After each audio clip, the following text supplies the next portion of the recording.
मुझे लगता है मैंने गड़बड़ कर दी है। मैं समझता था कि तमाम परिंदों की चोंच नॉर्मल होती है जब तक मैं ब्लैक स्कीमर से नहीं मिला। ये परिंदा किसी भी तरह आम नहीं है।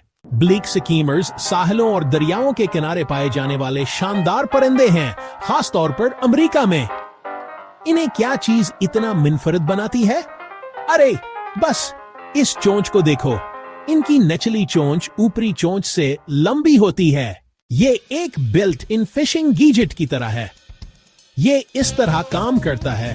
ब्लैक स्कीमर्स अपनी चोंच खोलकर पानी के ऊपर नीची परवाज करते हैं। निचली चोंच सतह को छूती है।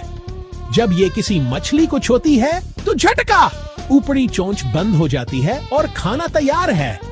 ये एक ऐसा मछली पकड़ने का अंदाज है जो आपको परिंदों की दुनिया में कहीं और देखने को नहीं मिलेगा। इनकी आंखें गहरी काली, एक खास सिकटी हुई पतली के साथ बली की आंखों की तरह, लेकिन इससे भेज याद है ठंडी।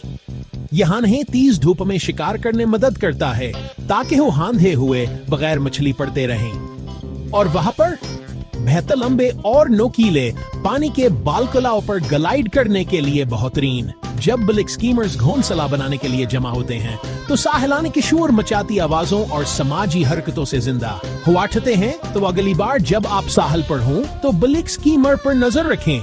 अपनी अनोखी चोंच, हमवार परवाज और मुनफरिद मछली पकड़ने के अंदाज के साथ यह हाय का ऐसा परिंदा है जिसे आप कभी नहीं भूलेंगे।